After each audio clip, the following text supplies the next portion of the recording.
Adventist World Radio, the voice of hope. Radio Adventista iraisam pirenena miaraka amin'ny feo fanantenana. Semana kuaniwa ni radio manerantan lefeunifa lantena ni tundato kiazava. Nisy fahoriana niatra atao amin'ity tokantrano anankiray. Maty ilay ray mpianakaviana ary nampahonena fa efa narary mafy ihany koa ilay renim-pianakaviana. Telo mainadany zanak'izy ireo ary ny zokiny indrindra dia tovolahy 20 taona. Ireto zandriny anankiroa nefa dia samy mbola kely. Tsy hitan'ilay tovolahy izay atao. Niasa ny sainy satria nila fanafody ny reniny. Ny vola teo am-pelantanana nefa kely dia kely. Mbola lavitra dia lavitra ny trano fonenany ihany koa. Izay vao ahitana tanàna ahafahany mividy fanafody satria mandeha tongotra tontolo andro sy alina vao tonga amin'izany toerana izany. Raha andeha izy, ilay reniny marary mafy tsy afaka hijery sy hikarakara reto zandrikeliny. Nefa koa tsy hitan'izay olona azo itokisana hiandry azy ireo mandra-piveriny. Very-hevitra ilay tovolahy. Tadidiny anefa fa nampianarina ny vavaka izy fo ny fahakeliny. Dia nampiarina izany. Nivavaka izy mba hahita vahaolana. Nandeha ny andro voalohany, tsy hitany hoe inona ny vahaolana. Andro faharoa toy izany hatrany. Tsy kivy anefa ilay tovolahy kamboty iray fa nivavaka hatrany. Rehefa vita ny vavaka nataony tamin'io andro, dia injao fa nisy nandondona tao am-baravarana. Novoainy ny trano. Indro ny dadatoany sy ny nenitoany no nijoro teo am-baravarana. Ary efa ela tokoa ny tsy niaonan'izy ireo noho ny alavirany toerana. Akory ny hafalian'ilay tovolahy satria nivala ny vavaka nataony. Tsy vitany hoe nahazo olona azo nitokisana hiandry ny reniny sy ireo zandriny izy, fa mbola nomen'izy ireo vola ampy sy mihoatra be dehibe aza, ahafahan'izy ireo mitsabo andreniny sy mivelona ara-dalàna. Ankoatr'izay, nanana fiara sy mpamily dadatoa ka afaka nitondra ilay tovolahy nividy fanafody aingana, fa tsy nila nandeha tongotra indray andro sy indray alina akory. Eny tokoa, izany no atao hoe valim-bavaka. Mety mamparary, mampamoy fo anao ny zava-mitranga eo amin'ny fiainanao. Kanefa rehefa mahatsiaro fa mila mpamonjy ianao, ka mitodika any amin'ilay mpamonjy be fangorahana, be fitiavana, manana sy mahay ny zavatra rehetra, dia ilay raintsika ao an-danitra ao, dia azo antoka ny valim-bavaka atolony. Rehefa maharitra mivavaka isika ary mahatoky azy, dia betsaka lavitra sy tsara indrindra noho izay angatahantsika aza ny valim-bavaka omeny. Ny tadiaviny amiko sy aminao dia nitodika sy antehitra aminy, ary atoky ny fikarakarany rehetra, arak'izay voasoratra ao amin'ny Salamo 7:30, ny 5, 7:20 sy ny 7:20 manao hoe: Akino amin'i Jehovah ny lalanao ary matoki azy fa ataony tanteraka. Fantatra Jehovah ny androny mahitsy ary ny lovany ho mandrakizay, mba tsy homenatra amin'ny andro fahoriana ireny, ary amin'ny taona mosarena dia ho voky izy. Amen.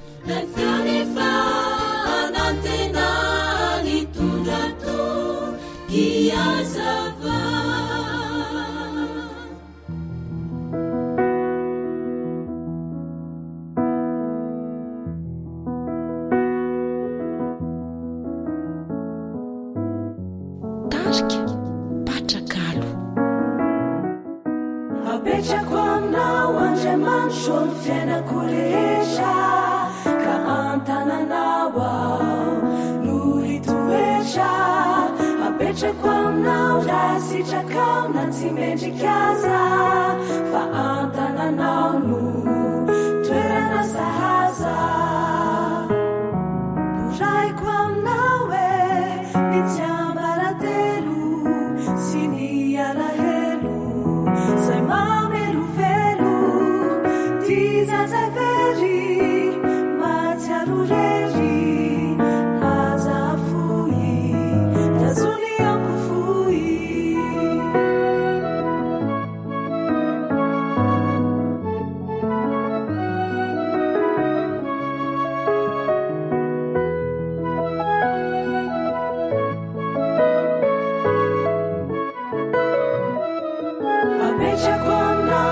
andriamanitro ny fiainako rehetra ka antananao ao no hitoetra apetrako aminao raha sitrakao na tsy mendrikaza fa antananao no toerana sahaza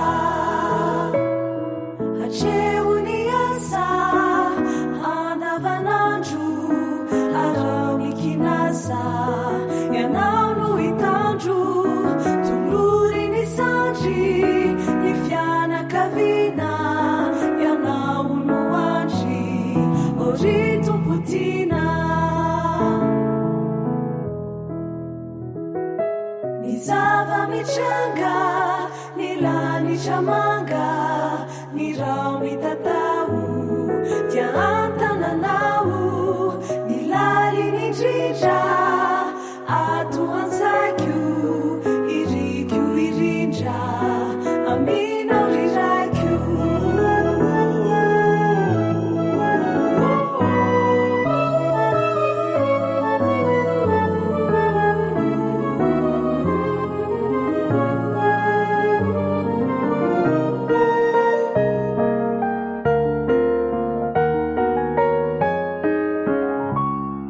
apetrako aminao andriamanitro ny fiainako rehetra ka antananao ao no hitoetra apetrako aminao raha sitrakao na tsy mendrikaza fa antananao no toerana sahaza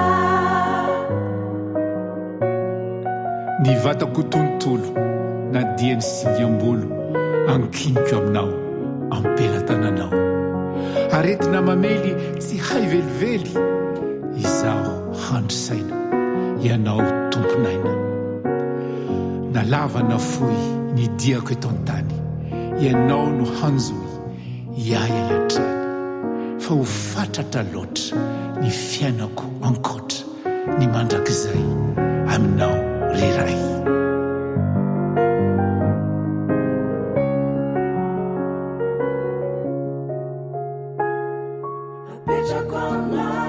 apetrako aminao andriamanitro apetrako aminao ny fiainako rehetra apetrako aminao ario ano toetra apetrako aminao raha sitrakao apetrako aminao na tsy mendrika azy apetrako aminao eo atsandrinao apetrako aminao eo ny toerana sahaza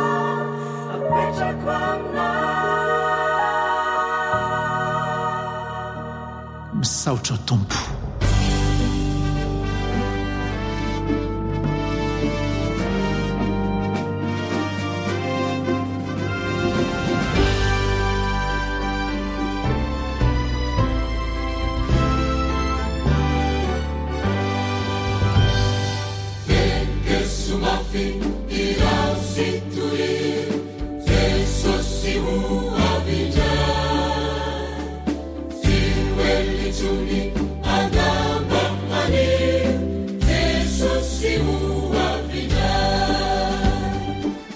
alasaro ny faminanin'ny baiboly alasaro ny faminanin'ny baiboly fianarana mitohitoy ireo faminaniana apokaliptika ao amin'ny baiboly no man'ny radio advantista iraisan'ny pirenena na ny feo fanantenana ho anao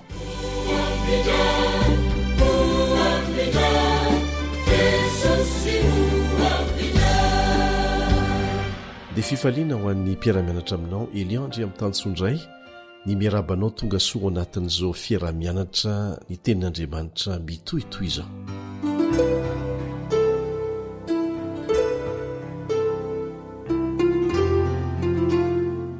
misy fantaniana vitsivitsy napetraky ny mpiaino mikasika ny sabata ary isaorana azy ireny zany satria izay mihitsy ilay asain'andriamanitra ataontsika rehefa mianatra ary nampiavaka ny olona tao bery voalaza ao amin'ny asan'ny apôstôly 7 zany izay nandinika ny tenin'andriamanitra ary no hamarininy tao izay reny tamin'ny apôstôly paoly fa tsy hoe rehefa ny apôstôly paoly no ny teny dia azo antoka fa marina na dia marina aza ny zavatra rehetra nolazainy apôstôly paoly dia mbola no hamarininy. Raha te-hanana finoana matanjaka an'Andriamanitra ianao dia ataovy azo antoka ho an'ny tenanao manokana ny fahamarinana fa aza ianteherana amin'olona na iza na iza. Ny olona anie dia fitaovana natao hanampy anao fotsiny, tahaka an'izany koa ny fiangonana. Amafisina trano izay. Fa mialohan'ny hidirantsika amin'ny fiaramianatra ary dia manasanao mba hiaraka hivavaka amiko. Rainay izay ny an-danitro misaotra noho izao tombontsoa omenao anay izao, ahafahanay miara-mianatra mandalina ny teninao, ahitanay ny tsy ambaratelo ny tena fahamarinana mivantana avy aminao. Mamelany elokay raha miantso ny anaranao izay sy mangataka fanazavan-tsaina avy aminao amin'ny alalan'ny fananao masina. Esory ao amin'ny sainay ireo hevitra efa mibahana meloa izay mety hanakana ny fandraisanay ny fahamarinana avy aminao. Omeo fo madio tahaka ny zaza izahay mba hahamora ny fampitanao afatra aminay, afatra izay azonay antoka fa hitondra soa anay tsy ho amin'izao fiainan'izao ihany fa hipaka makany amin'ny fiainana mandrakizay mihitsy araka ny fampanantenana azo antoka efa nataonao amin'ny anaran'i Jesosy. Amen. Hiditra viatrany amin'ny fanontaniana voalohany arsika. Moa natao ho an'ny jiosy irery ny sabata fa tsy ho an'ny olona rehetra. Rehefa nanao sabata Andriamanitra dia tsy ho an'ny jiosy na ny jentilisa irery zany, fa ho an'ny olombelona rehetra. Nomen'Andriamanitra ho an'ny Adama sy ny taranany ny sabata, ary anisan'izany zasy ianao. Mario tsara fa vao vita ange ny famoronana ao amin'ny Genesis 1 dia napetrak'Andriamanitra avy hatrany ny sabata ao amin'ny Genesis 2:1-7. Fa akoatra ny nametran'Andriamanitra ny sabata taorian'ny famoronana dia andeha ho jerena hoe taiza no efa nisiany ny didin'Andriamanitra talohany nanomezany an'izany ho an'ny zanak'Israely tao Sinay tamin'ny alalan'i Mosesy. Voatantara ao amin'ny Exodosy 1:12 zany. Exodosy 1:12. Raha fitina dia izao ny zavatra niseho. Isika dia miaraka mahalala fa Andriamanitra no nanafaka ny zanak'Israely tamin'ny fanandevozana tany Egipta, ary ny tanjona dia nitondra azy ireo ho any Kanana. Fa no niditran'izy ireo moa dia nirenireny tany anefitra ela dia ela izy ireo. Sarotra ny fahitana sakafo any anefitra dia nitaraina fanampiana tamin'Andriamanitra izy ireo, satria nona. Ho valin'izany dia nampanaten'Andriamanitra ao amin'ny Exodosy 1:15-4, Exodosy 1:15-4 fa hanome mana na mofomamy avy any an-danitra ho azy ireo, ho angon'izy ireo isan'andro zany mandritry ny andro enina. Fa ao amin'ny 15 anefa dia manome toromarika Andriamanitra fa isaky ny amin'ny andro 9 izay antsoiny ny Baiboly hoe andro fiomanana, zany hoe ny andro zoma zany, dia asainy manangona mana avo roeny ny olona, satria sady avo roeny rahateo ny mana lefan'Andriamanitra amin'io andro io. Ny 15 sy ny 19 amin'ny Exodosy 1:15, Exodosy 1:15 sy ny 19 dia nampioman'Andriamanitra fa tsy hisy many ny antsaha amin'ny andro 7 dia ny sabata izany, satria voalaza mazava eo amin'ny 13 fa nitandrina ny andro masina izy ireo, nitsahatra tamin'ny asan-drehetra, nitsahatra tamin'ny andro sabata. Zany dia maneho mazava amintsika fa ny olon'Andriamanitra dia nahafantatra ny fitandremana ny sabata talohany nanomezana ny didy 10 teo tendrombohitra Sinay, izay hitantsika ao amin'ny Exodosy 20. Hitantsika amin'izany fa fampatsiarovana no antony nanoratan'Andriamanitra izany tamin'ny vato, fa tsy tamin'ny fasika na tamin'ny taratasy, tsy natao ambava fotsiny. ary natao aharitra mandrakizay ny dikan'izany. Ary ireo 10 rioriry ihany no nisoratan'Andriamanitra mivantana tamin'ny tanany mihitsy. Mba azonao an-tsaina ve tompoko izany? Matahoran'Andriamanitra ka omeo voninahitra izy amin'ny alalan'ny fankatoavana ny didiny. Asa raha vao marika ao, inona no teny voalohany amin'ny odidy faefatra io, izay voalaza amin'ny Eksodosy 20:9. Mahatsiarova ny andro sabata namasina azy. Inona ilay teny voalohany? Mahatsiarova. Mario tsara fa io ihany no didy izay manomboka amin'ny teny hoe mahatsiarova, satria fantatr'Andriamanitra anie fa ho adin'ny olona izany. Ny fanontaniana mipetraka dia hoe inona ny mahatonga ny olona hanadino ny baiko nomen'Andriamanitra hitandrina ny andro 7 masina. Hitan'Andriamanitra miloha fa Satana izay lasa nitsangana ho fahavalon'Andriamanitra, kanefa mbola navelan'Andriamanitra ho velona mba hisedrana hitsapana ny fatokitsika an'Andriamanitra, tahaka an'izay navela ho ataon'ny Satana tamin'ireo anjely tany an-danitra. Nisy ny tafajoro, nisy ny nanaraka azy, tahaka an'izay nataony tany Edena dia resy moa Adama sy Eva. Fa isika indray izao no andalo fisedrana, andalo fitsapana, izay rehetra maharesy no andova ny fiainana mandrakizay. Sa tsy izany? Navelan'Andriamanitra ho velona koa Satana aloha, mba ahitantsika fa marina ny didim-pitsaran'Andriamanitra izay ho atao amin'ny Satana amin'ny farany, mba tsy ilazana fa mpanao didy jadona fotsiny Andriamanitra. Amin'izao fotoana izao aza, efa avelanao safidy malalaka isika, efa mahita ny adalan'ny Satana, mbola betsaka ihany ny manaraka azy. Maika moa fa tsy naseho tahaka an'izany, fa tena ratsy izy. Ka Satana zany dia tsy maintsy hanakorotana ny fomba andraisan'ny olona ny didy, araka ny anarantsika azy tany aloha. Dia nataon'Andriamanitra ny isorohana an'izany meloha, dia hoy izy hoe mahatsiarova. Napetrany ho didy mihitsy izany, ary averina indray fa nataon'Andriamanitra ho an'ny olombelona rehetra izany. Mbola tsy teo akory Abrahama izay razamben'ny Jiosy, dia fa napetrak'Andriamanitra ny sabata, ka tsy natao an'ny Jiosy rery izany ny sabata, fa an'i Jehovah io ary nataony ho antsika rehetra. Ny fanontaniana faharoa dia ity: moa ve nanova ny 10 ny nahatongavan'i Jesosy voalohany tetỳ an-tany, izay mitaky ny fitandremana ny sabata? Indray nandeha rehefa nampangaina Jesosy fa tsy nitandrina ny didin'Andriamanitra, dia nazavainy ao amin'ny Lioka 5:17, Lioka 5:17, fa ho moramora kokoa ny ahafoana ny lanitra sy ny tany noho ny ahafoana ny tendrin-tsoratra iray monja aza amin'ny lalàna. Zany hoe tsy azo atao mihitsy zany, izay ny tiany Jesosy lazainy. Ary mahatonga Jesosy maty misolo antsika noho ny nandika antsika ny lalàna, dia satria tsy azo vaina le lalàna, fa raha azo ny vaina ny lalàna, dia izay ny fomba tsotra indrindra namonjena antsika. Saingy ny lalàn'Andriamanitra dia tsy azo vaina, ary satria fahafatesana ny tambiny ota, dia Jesosy no nanaiky ho faty teo amin'ny toerana tokony hahafatesantsika, afatsika manana fotoana hibebahana hiverenana amin'Andriamanitra, raha manaiky an'ilay famonjena nomenantsika. Ka mazava tsara ny teny Jesosy tsy azo foanana io lalàna io izy na tendrin-tsoratra iray aza. Iray ihany moa ny didin'Andriamanitra sy ny lalàny. Hoy Jesosy eo amin'ny Matio 5:17-7, anampy izay voalaza ao amin'ny Lioka 5:1 teo.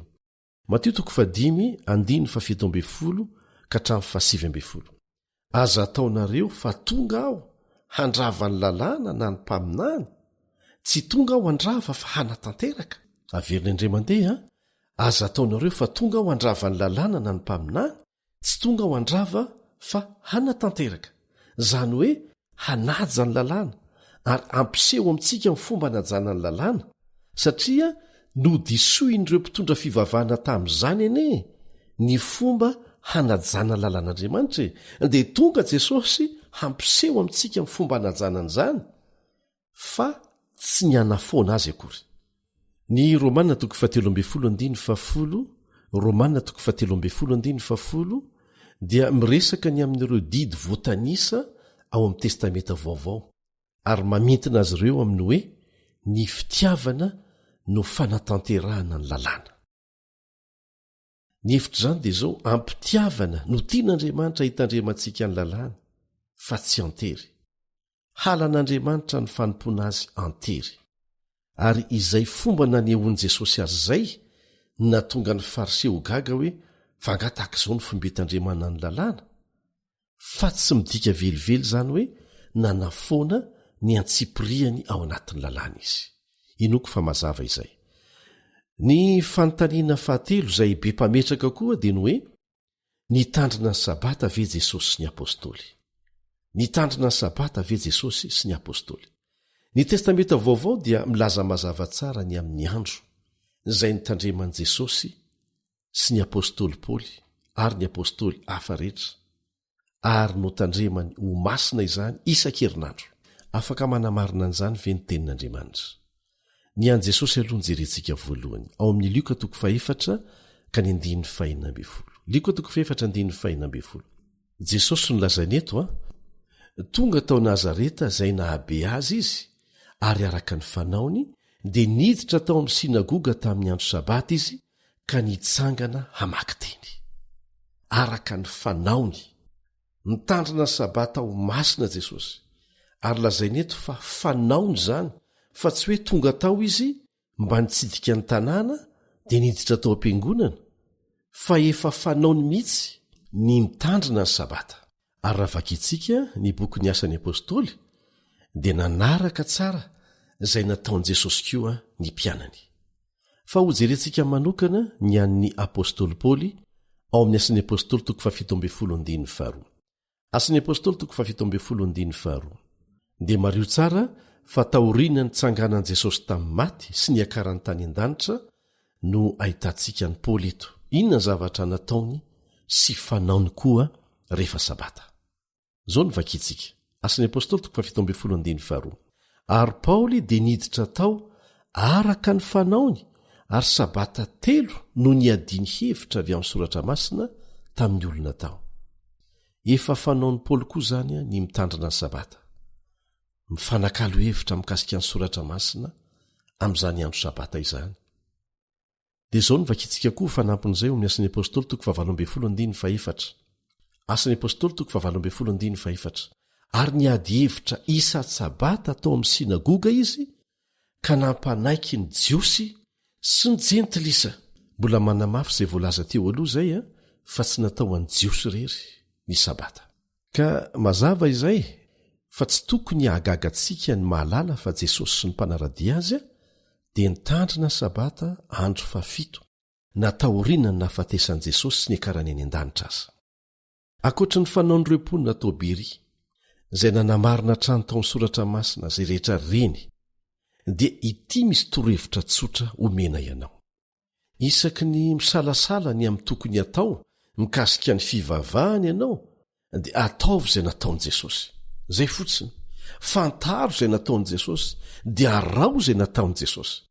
Izy ange ny modely ho antsika amin'ny zavatra rehetra ary izany raha teo no hevitry ny hoe kristianina ny ataon'ny Kristy no arahany.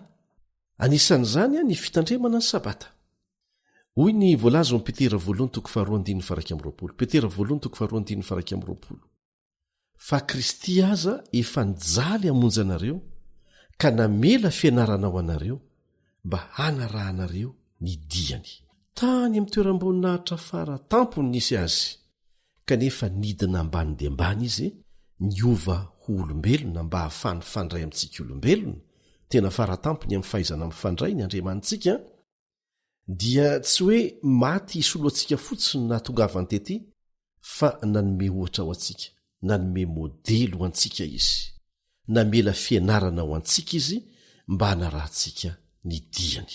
Ary ho amanokana dia misy fiatraikany lehibe amiko ny malala fa mitandrina sabata Jesosy satria tia hanaraka azy izy izay tompoko sy mpamonjy ahy. Nitandrina sabata izy dia hanao an'izany koa. Tsotra tahaka an'izany le hoe kristianina. ry kristianina izay tsy jiosy dia nitandrina ny sabata. Zao ny vakitsika eo amin'ny asin'ny apôstôly toko 7:2-7 Asin'ny apôstôly toko 7:2-7 Ary rehefa nivoaka izy dia nangatahany holazaina aminy indray izany teny izany amin'ny sabata manaraka. Eto izany Paoly sy Barnabasy dia namporisika azy ireo aritra ny fahasoavan'Andriamanitra. Dia izao ny voalaza noho ny tamin'ny sabata manaraka dia saika tafangona avokoa ny tao an-tanàna rehetra iaino ny tenin'Andriamanitra.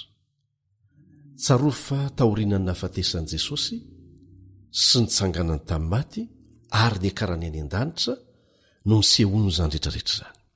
Ary eto dia tsaroa marihana fa tena zava-dehibe ny atakaratsika ny fomba nanehoan'ny Baiboly ny zavatra niseho tamin'ny fotoana nahafatesan'i Jesosy sy nitsanganany.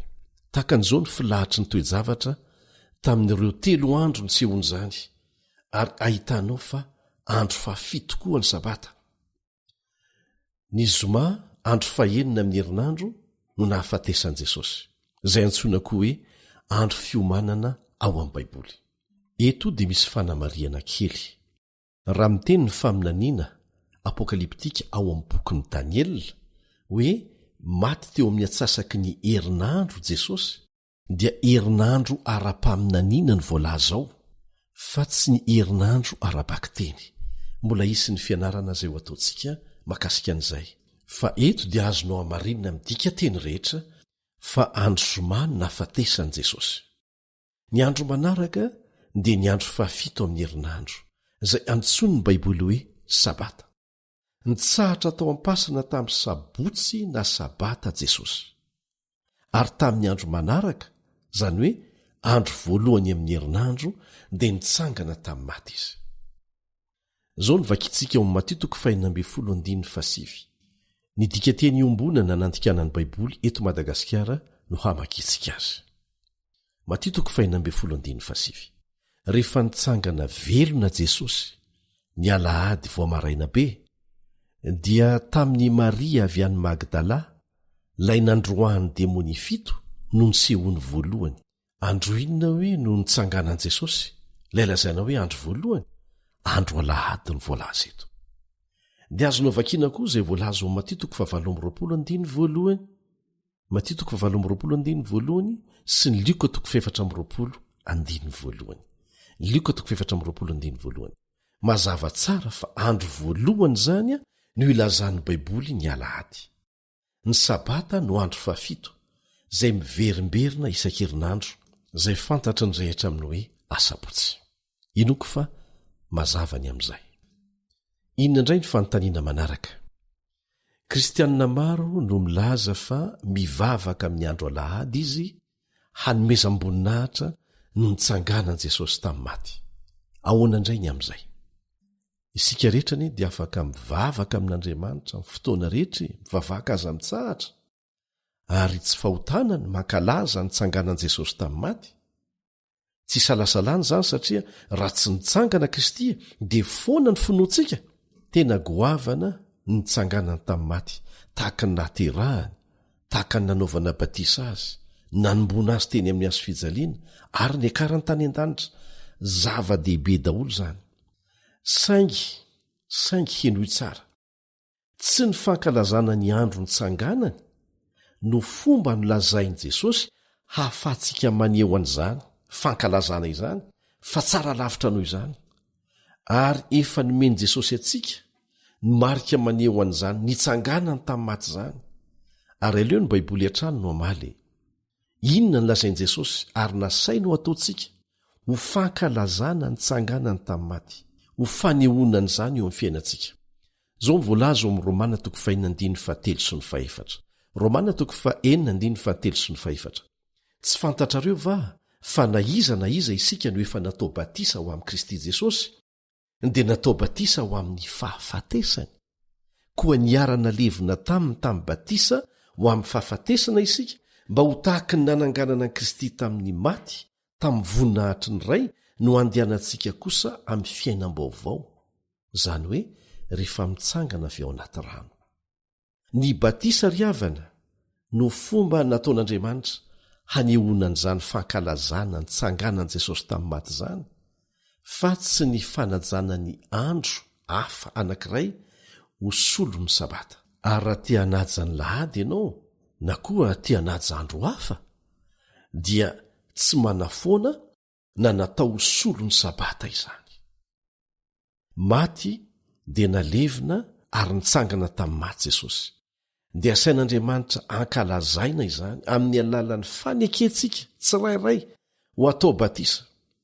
Rehefa resy lahatra ianao fa afaka mamonjy anao Jesosy ary tianao ny ala amin'ny fiainanao taloha sy hanomboka fiainana vaovao ary mino izany ianao dia izany no asain'ny Tompo ataonao, manaiky atao batisa. Ary ekeo ny fanaovana batisa mitovy amin'izay nanaovana batisa an' Jesosy. Ary tandindona dia maneho fandevenana ny fahotana ny fanitrihana anaty rano amin'ilay batisa izay atao. Ary tandindona izay, ary rehefa aveo dia mitsangana avy ao amin'ny fasana rano ianao hiaina amin'ny fiainana vaovao. Zany no hevitr'ilay batisa asitrika rehefa atao batisa isika tahaka nanaovana batisa an' Jesosy. Ny batisa zany no mariky ny fitsanganana amin'ny maty ao amin'ny testamenta vaovao. Izay no natonga an Jesosy ny teny tahaka an'izao ao amin'ny Marka 5:5, Marka 5:5, izay mino sy atao batisa no vonjena fa izay tsy mety mino no elohina. Dia ity misy fanontaniana kely mba tiako apetraka aminao ho fampietreretana. Mba ara-dalàna ho an'i Jesosy ve ny anova ny andro sabatany isaky ny misy zavatra miseho amin'ny fiainany? Tsia! Dia gaga isika arak'izany raha mahita fa maro ny kristianina mivavaka amin'ny andro voalohany amin'ny herinandro nefa tsy manaja ny sabata. Averina ihany fa tsy mandrara ny andehananao any am-piangonana isan'andro Andriamanitra. Maika aza tsara zany. Betsaka ny manao an'izany vao maraina be dia misokatra ny fiangonana mba hahafahan'ny olona mandeha mivavaka aloha milohany andehanany miasa. Tena tsara zany. Fa nataon'Andriamanitra ho didy manokana dia ny fanajana ny androny dia ny andro sabata. Satria no hamasinina izany andro izany. Inona ary no atao hoe? Izao no voasoratra ao amin'ny Asan'ny Apôstôly 7:17. Asan'ny Apôstôly 7:17. Andriamanitra ninitsy sy nijery ny andro ny tsy fahalalana. Fa ankehitriny izy mandidy ny olona rehetra amin'izao tontolo izao hibebaka. Rehefa fantatrao ny marina dia rao ampatsorana. Porofoin' Jesosy fa tsy nihevitra ny anovany sabata ho amin'ny andro nitsanganany tamin'ny maty izy. Indray andro dia nangony Jesosy ho eo aminy mpianany dia niresaka tamin'izy ireo izy ny amin'ny andravanan'i Jerosalema. Dia hoy Jesosy tamin'izy ireo ao Matteo 4:20. Matteo 4:20. Fa mivavaha ianareo mba tsy ho amin'ny ririnina na ho amin'ny sabata no androsiranareo. Mba tsy ho amin'ny ririnina na ho amin'ny sabata no androsiranareo. Inona ny tiany Jesosy no lazaina tamin'ny mpianany raha niteny izy hoe mivavaha mba tsy ho amin'ny ririnina na ho amin'ny sabata? Raha toa ka tsy hitandrina ny sabata intsony izy ireo rehefa ho tonga izay zavatra nolazain'i Jesosy izay. Tsy misy dikany mihitsy ny hanaovan'i Jesosy an'izany hafatra izany. Raha toa ka tsy ho tandremana intsony sabata, taorianany akarany tany an-danitra. Nahoana moa Jesosy no niteny an'izany? Satria raha mivavaka amin'ny sabata izy ireo amin'ny toerana anankiray ka ho tonga ny tafika Romanina manafika ny tanàna, dia inona no hitranga? Ho ringan'ny tafika Romanina izy ireo? Rava tamin'ny taona 70 taorianan'i Jesosy Jerosalema. Zany hoe taona maro taorianany akaran'i Jesosy tany an-danitra. Ny tinambara dia mazava no ajaina foana ny sabata na dia taona maro be taorianany akaran'i Jesosy tany an-danitra aza. Dia ho indray ny fanontaniana manaraka hoe dia ahoana izany ilay hoe andro ny tompo ao amin'ny Apokalipsy 1:10. Apokalipsy 1:10 manao hoe voatsindry ny fanahy tamin'ny andro ny tompo aho. Inona ilay andro ny tompo? Betsaka tokoa ny olona nampifamatotra fotsiny io andro tamin'ny andro voalohany amin'ny herinandro. Tsy misy filazana mihitsy anefa eo hoe ny andro voalohany amin'ny herinandro no andro ny tompo. Na hijery dika tenin'ny Baiboly aisika na hijereza dia tsy misy an'izany. miezaka mamaritra ny andro ny tompo ny olombelona fa Jesosy ilay tompo no mahalala an'izany tsara hoe inona ilay andro aleo izy ihany no hamaritra ny androny. Zao no vakitsika ao Matteo 12:15 fa tompo ny sabata ny zanak'olona. Dia mbola toizantsika indray ao Marka 2:17 ka dia tompo ny sabata aza ny zanak'olona. Dia toizantsika ihany amin'ny Liko 5:15 tompo ny sabata ny zanak'olona. Ny zanak'olona resahan' Jesosy eto dia izy tenany mihitsy. Dia mbola afaka manampy an'izay izay voalaza ao Isaia 7:17 Isaia 7:17 raha miaro ny tongotra ao amin'ny sabata ianao ka tsy manao izay tianao amin'ny andro komasina dia iravoravo amin'i Jehovah ianao. Mazava izany fa ny andro ny tompo voalaza ao amin'ny tenin'Andriamanitra dia ny sabata sabotsy andro fafito. Ankoatran'izany dia mety halinanao ny mahafantatra fa maherin'ny zato ireo fiteny taloha sy ankehitriny izay milaza ny andro fafito amin'ny herinandro hoe sabata amin'ny dikateny samihafa. Aka ohatra isika amin'ny fiteny arabo ny hoe sabata dia sabet, izay no ilazany azy. Amin'ny teny espaniola sabado, amin'ny teny ukrainiana subota, fa ny heviny dia sabata avokoa. Na aiza lehanao eto tany dia sabata avokoa ny asabotsy, andro fafito amin'ny herinandro. Dia misy koa ny fanontaniana manao hoe mety efa nisy fiovany ve ny fiverimberenan'ny herinandro?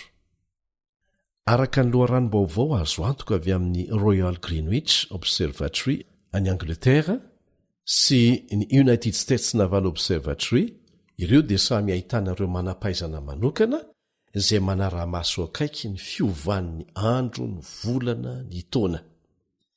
Izy ireo dia nilaza mazava fa tsy niova velively ny fiverenan'ny herinandro hatramin'izao. Tsy niova mihitsy. Dinio anie ny firafitry ny masoandro hoe isika dia mandrefy ny tsingeritaona amin'ny fiodinan'ny tany amin'ny masoandro. Ny volana anankiray dia avy amin'ny fiodinan'ny volana amin'ny tany, ary ny andro anankiray dia ny fiodinan'ny tany amin'ny tenany isaky ny 420 ora. Fa avitaiza moa ty herinandro ty e? Avitaiza. Ny fahamoronana nataon'Andriamanitra nandritra ny herinandro voatantara ao amin'ny Baiboly no ahitantsika ny herinandro voalohany. Namorona ny hariva sy maraina ho an'ny andro tsirairay Andriamanitra, ary hitany fa tsara izany hoy ny voalaza ao amin'ny Genesis 1. Ny andro anankiray misy 420 ora ara-Baiboly dia manomboka ny hariva hatramin'ny ampitso hariva, izany hoe maty masoandro hatramin'ny maty masoandro. Ao amin'ny Marka 1:12 no ahitantsika famaritana ny teny hoe hariva. Ary no ny hariva ny andro ka niletika ny masoandro dia nentina tany aminy ireo marary. Izany hoe ny fileten'ny masoandro no manamarika an'izay andro hariva izay. Ao amin'ny Levitikosy 13:12 dia misy famaritana mazava kokoa.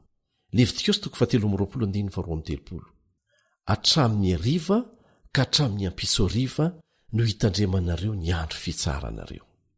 420 ora izany. Hitantsika fa manomboka amin'ny fileten'ny masoandro ny sabata, izany hoe ny zoma maty masoandro, dia mifarana ny sabata maty masoandro. Izao ny voalaza ao amin'ny Genesis 1:1-5. Genesis 1:1-5. Ary Andriamanitra nanao ny mazava hoe andro, ary ny maizina nataony hoe alina, dia nisy hariva ary nisy maraina, andro voalohany izany. Ny andro anankiray ara-bakteny izany dia misy hariva, misy maraina, misy alina sy andro. Reto andiny reto dia milaza fa Jesosy sy ny mpanaradia azy dia nanohitra ny nampianatra ny didy 10 ao amin'ny testamenta vaovao, ary azonao marihana tsara fa ao anatin'izany miverimberina indrindra ny amin'ny sabata, satria tia no tsaroantsika mazava-dehibe an'izany anie. Ny didy voalohany izay manamafy fa Andriamanitra irery no natao iankofantsika dia naveriny Jesosy tamin'ny Satana rehefa nakafanahy azy izy. Hitanao mazava izany ao Matteo 4:10. Ahoana ny voalaza ao? Zao no lazain'i Jesosy tamin'ny Satana: mandehany ianao Satana, fa voasoratra hoe Jehovah Andriamanitra ao ny ankofanao ary izy rery ihany no tompoinao. Dia raha vaky itsika ny 112 manaraka dia hitantsika fa nandao azy Satana, nandositra azy Satana. Ary tsaroa fa mifamatotra akaiky ankiny resaka fiankohofana sy ny fitandremana ny Sabaty. Ka izao hoe tsy ampiny manao izay iverintsika fa marina. Satria ny tenin'Andriamanitra no refy, tsy diso, ahafantarana ny marina. Tsy afaka mamaritra an'izany ny hevitra maha-olona fotsiny izay mety holazain'ny olombelona takantsika na mpitondra fivavahana izy na iza na iza. Zava-dehibe iankinana ny famonjenanao zany ka azankinina amin'ny olombelona tahaka anao izay mbola ho tsaraina ohatranao koa. Natao hifanampy fotsiny ihany sika fa tsy afaka hiantoka ny famonjenanao na izaho na iza na iza na atoko-ponoana iza na atoko-pivavahana iza. Fa ianao no mila mandalina ny soratra masina ho an'ny tenanao sy manao safidy malalaka an-tsitrapo anaraka an'izany na tsia. Na lehibe toinona zany faharesehen-dahatra ao mikasika ny fahaizana na lazan'ny olona anankiray na manao ahoana ny fatokianao ny mpitandrina ho mahalala ny marina dia tsy izany no refy ny fahamarinana, tsy izany no fototra iorenanao fa ny tenin'Andriamanitra madio. Mpanory lalana tokana azo antoka ary tsy miovaova ny Baiboly izay manondro ny marina mandrakariva. Inona ny mbola azon'Andriamanitra atao hanamafisana ny faharetany andro sabatany masina aminao? Notononony tamin'ny feony izany, nosoratany tamin'ny ratsan-tanany, naniraka an'i Jesosy zanany izy ho alay tahaka ny amin'ny fomba hanarantsika ny marina amin'ny lafiny rehetra. Nampianatra n'izany sabata marina izany ny mpianatra ary mbola ho tandremantsika any amin'ny tany vaovao mandritry ny mandrakizay izany. Isaia 5:2-7, Isaia 5:2-7 dia milaza teny mahafinaritra nampanantenain'i Jehovah izay rehetra misafidy ny andany aminy sy ny fahamarinany. Fa tahaka ny lanitra vaovao sy ny tany vaovao izay ataoko no aharitra eo anatrehako Jehovah, ary isaky ny voalombolana sy isa-tsabata dia ho avy ny nofo rehetra iankohako eo anatrehako, hoy Jehovah. Afinaritra anie izany e! Inona reny mandresy lahatra ankatony didin'Andriamanitra e? Ny fitiavako azy, satria mazava angeny zavatra nylazainy eo amin'ny Jaona 4:12. Raha tia ahy ianareo, hoy Jesosy, dia hitandrina ny didiko. Tena tiako ny tompoko ary enoko fa tahaka izany ho ianao. Raha tsy fitiavana no mitarika ankatoa dia lasa zioga miteraka fanarahan-dalàna tsy misy ainana izany. Hoy ny apôstôly Paoly indray nandeha ao amin'ny Korinthiana 2:5-7. Ny fitiavan'i Kristy no manery anay, dia asaina isika hitandrina ny mpitiavana ireo fitsipika nomen'Andriamanitra. Anisan'izany ny sabata. Ny fitandremana ny sabata masin'i Jehovah dia mampatsiaro isan-kerinandro ny fototra ny avintsika amin'ny mazanaky ny mpamorona antsika. Tsy olona tongatonga ho azy sika. Ny zavatra tongatonga ho azy anie ataon'ny olona tsinitsininy, ary izany mahatonga ny olona izay tsy mino an'Andriamanitra hanao tsinitsinina ny namany. Ka aoko tsaroantsika izany fa mankalaza ny fitsingerenany fotoana namoronana antsika isan-kerinandro anie isika. Mazava ny afatry ny anjely telo amin'ny Apokalipsy 7 ka ny 12. Fa hampiavaka ny zanak'Andriamanitra marina hatramin'ny farany reto zavatra roa manaraka ireto, dia ny fitandremana ny didiny sy ny finoana ny famonjenana tolony. Tsy misaraka ireo. Mandefa fampitandremana farany izy, mba ahavonona izay rehetra mankatoa azy rehefa miverina indray izy. Ireo vahoaka ireo no hanana ny famantarana na ny tombo-kaseny, dia ny sabatany izay ahafantaran'Andriamanitra fa azy izy nandray ny fanapahan-keviny izy ireo, ary ny fidy an'i Jesosy ninonina vokany. Mitandrina ny didin'Andriamanitra rehetra ireo olona ireo, manana ny finoanan'i Jesosy sy tia ny fahamarinana, ary manao izay rehetra azony atao amin'ny fony manontolo mba hitandrina ny andron'Andriamanitra ho masina.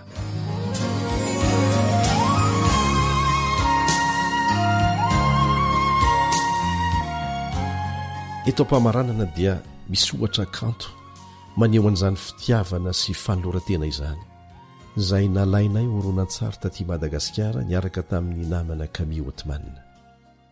Mamany Sesety izay no anarana alalan'ny maro azy any an-tanànany. Izy sy ny vadiny dia nandao ny fiangonana nazatra azy rehefa nisy olana ny tranga. Indray andro dia niain'ny fandaran'ny radio Adventiste maneran-tany tao an-trano ny vadiny. Ary tamin'izany nandrenesan'ny fandarana ny resaka ny amin'ny sabata ny andro 7. Nagaga sy nanaitra any zareo zany satria mbola tsy fandreny mihitsy. Reny tao amin'ny radio ihany anefa fa io fandarana io dia mbola hiverina amin'ny arivana io ihany. Avy hatrany dia nitady ny vadiny rahalehilahy ary nitantara tamin'izay zavatra reny. Dia niara-niaino ny famerenana ny fandarana izy mivady sady nandray atsoratra tsara dia no amarininy tao amin'ny Baiboly izay zavatra reny satria toa tsy nampino azy. Dia resy lahatra tamin'izay nivakina izy ireo ary nanomboka nandeha nitety tanàna nitady fiangonana mitandrina ny sabata voalaza ny Baiboly. Tamin'ny farany dia nisy nanoro azy mivady andeha any amin'ny tanàn-dehibe izany hoe any amin'ny 270 kilometatra mialo eo amin'ny tanànan'izy ireo. Any anaty alabe le tanàna satria nandeha tany mihitsy zahay. Nandeha tongotra izy ireo nitady an'izany ary afaka andro maromaro dia nahita fiangonana Adventiste ny andro 7. Tena faly tokoa izy mivady niaraka ny vavaka voalohany tamin'ireo olona nitandrina sabata. Lavitra dia lavitra nefa nilanyelan'ny tanàna misy andro zareo sy ty fiangonana hitan'ity 270 kilometatra be zao dia nilaza tamin'izy ireo pastera fa misy fiangonana akaiky kokoa ny tanànan'izy ireo izay azon'izy ireo ale any ambadiky ny tendrombohitra any. Lalana tongotra adiny 2 mialo eo amin'ny tanànany iray anefa no misy an'io fiangonana natorin'ny pastera azy ireo io. Dia imbetsaka izy ireo nanao zany dia lavitra zany isa-tsabata. Fa taty aoriana dia tapa-kevitra hanao fiangonana tao an-trano izy mivady. Dia nataony zareo zany na dia niomezan'ny olona aza niomezan'ny mpiaramonina taminy aza. Na lalany marina izy dia tsy nampaninina azy zany. Noho ny fitiavany fahamarinana sy ny faharesen-dahatra hanaraka izay lazain'ny Baiboly dia nahatsangana fiangonana 3 be zao akoatra ny teo an-tanànany mamany Sesety sy ny vadiny mba hivavahan'ireo mpino vaovao mivonahitra ho an'ilay nahatonga n'izany rehetra zany ho zava-misy. Ry namako, tena lehibe io didy io ka tsy azo atao ambany zavatra. Raha nitandrina ny didy folo ny olona nandritry ny taonjato maro dia tsy ho nisy an'ireo olona nino ny fampianarana tsy misy fototra hijoroany toy ny fivoarana miandalana na ny evolutionniste. Dia tahaka an'izany koa ny mpanompo sampy. Mivelona ny vanim-potoana manoka ny tantarany tany isika ry havana. Ho tapahana tsy ho ela no avy mandrakizay ny vahoaka tsirairay eto tany satria mandeha tsirairay izany ka tianao ve ny ahazo ny tombo-kasen'Andriamanitra velona. Ny famonjenantsika dia miankina amin'ny lalana fiditsika anio. Fidio anio izay ho topoinao satria samy maniry ny fiankofanao aminy na Andriamanitra na Satana. Dia fidio. Tsaro fa te hamotika anao Satana fa Jesosy kosa te hamonjy anao. Indray nandeha dia nisy tovolahy kely anankiray izay tany Floride any Etazonia niazakazaka ilomano tamina lakan-drano tao ambadiky ny tranony. Tazany teo ambaravarakely ny lakozia ny reniny mitsika aminy. Tampoka teo anefa dia niova ho feno tahotra ny endriky ny reniny. Fa nisy inona ho ianao? Nisy voay lehibe nitsofoka teo amin'ilay lakan-drano lomanosan'ilay tovolahy kely. Izany hoe nidina tao anaty rano zany ilay voay dia nanatona n'ilay zazalahy. Nivoaka ny trano ilay reniny dia nikikika hoe voay fa mivereny ianao. Niodina ny verinaingana ilay zazalahy kanefa rehefa nanakaiky ny morona izy dia tratra n'ilay voay be ary noketohiny tamin'ny valan'ny ranony ny ranjon'ilay zazalahy kely dia nitariny hiverina ny anaty rano iray. Ny voay raha vao mahakaikitra tsara dia maty sy tradrano ny azany. No samboriny reny ny tanan'ilay zanany efa ilentika iny dia nanomboka ny fifampisontonana tamin'ilay voay be. lay biby nisarika ny lafiny ray, lay reny kosa nisintona ny lafiny ilany. Dia nikika mafy lay reny rehefa nienjera noho ny fifampitolomana, nefa tafatsangana indray dia nano niady hamonjy ny ainjanany izy. Niika noho ny fangiry firiana ilay zanany, teo pitarian'ilay voayazy ho any amin'ny fahafatesana. Rehefa nandrian'izany antsoantso mampivarahontsana izany ny tantsaha anankiray izay mifanolobodorindrina tamin'izy ireo, ka nahita ny zava-doza nitranga dia noraisy ny basiny, dia nitifiro nofaty ilay voay. Avotra ihanyilay zazalahy fa saingy naratra be. Nahiditra hopitaly izy niaraka tamin'ny tongony rovodrovotra feno zaitra marobe.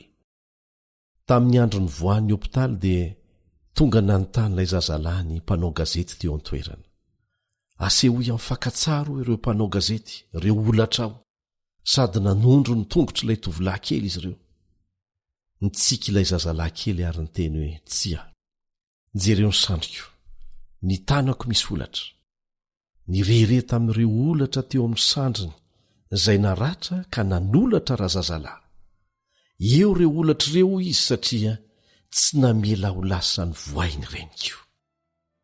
Ry mpiara-mianatra amiko, tia napotika anao ny voay, tia metraka ny fahamantarany eo aminao ny devoly. Fa Jesosy kosa te hiazona anao amin'ny sandriny mahery.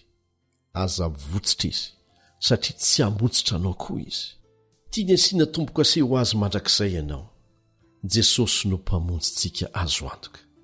Ary faly indrindra izy mitahiry ny olatra eny aminy no ny ady nataony ho anao, no ny famonjena nataony ho antsika. Izy amintsika reny maniry handray ny marika Andriamanitra, dia ny tombo-kaseny sabatany hamonjena anao hoe tapa-kevitra venao hatsiaro ny andro sabata sy hanamasina an'izany. Irianao ve ny ho kristianina mpitandrina ny didin'Andriamanitra? Ary mba tianao ve nitondrana izany fanapa-kevitra izany ambavaka? Raha sitrakao dia hampafantaro anay izany, fa hivavaka ho ana tokoa izahay. Raha misy fanontaniana dia aza misalasala, fa alefaso aty aminay. Raisoary ny adresy ahafahanao manao an'izany. AWR Téléphone 034 06 797 62 032 75 379 74.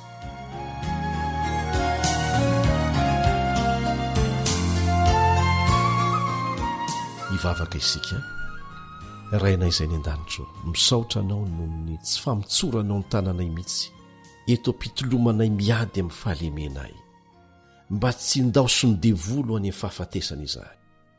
Mangataka aminao mba hamindra fo aminay anio, mendrika eo dia raina ny anaranao no ireo olatra eo amin'ny tananao Jesosy, satria no ny aminay reto na tonga n'izany. Misaotra noho ny fahamarinana voarainay ny amin'ny sabata tao anatin'ny fiara-mianatra, fanalana sarona ny faminaniany Baiboly. Miangavy ianao izahay, apetrao ao amin'ny fonay sy ny sainay ny tombo-kasenao, hamonjenanay mandrakizay, amin'ny anara-tsaro bidy sy maherin'i Jesosy. Amen.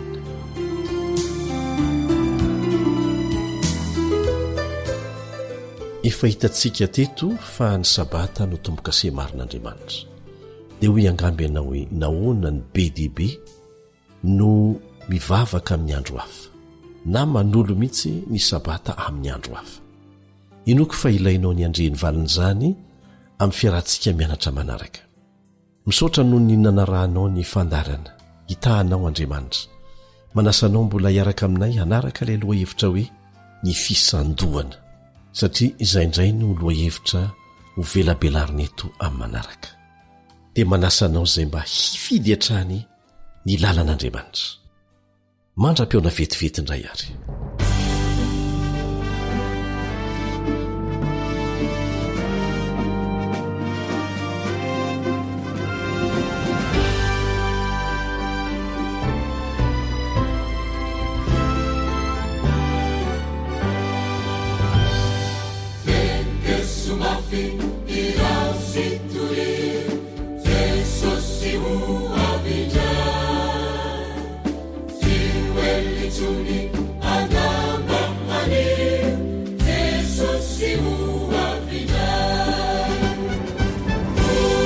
Thank you.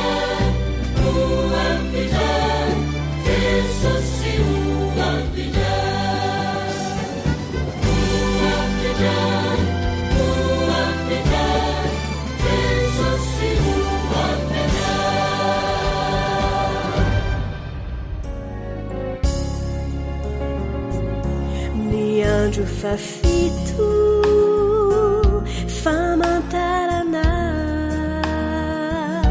reo zanakasisa zay tena mijoro ho any andanitra fatomboka seko hanavahana ireo zay nifidy any Jesosy tompo tsy to fa andro sabata no anarany lay andro no tendreny Jehovah fitsaharana sady voapolofo anaty baiboly voasoratry ny ratsatanany tompo mady ndao azo misalasala mandroso midira anaty ny vala mazoto sabata no nitsaharany tompo Jesosy zay milazo mpamarady azy ndao rehiditra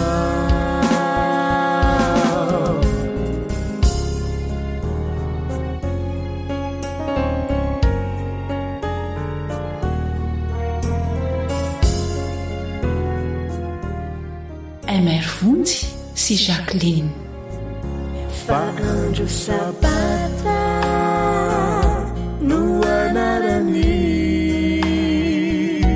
lay andro no tendreny Jehovah fitsaharana sady voapolofo anaty baiboly voasoratry ny ratsatanany tompo mady ndao azo misalasala mandroso midira anaty ny vala mazoto sabata no nitsaharany tompo Jesosy zay milazo mpamarady azy ndao rehiditra ndao azo misalasala mandroso midira anaty ny vala mazoto sabata no nitsaharany tompo Jesosy zay milazo mpamarady azy ndao rehiditra zay milazo mpamarady azy ndao rehiditra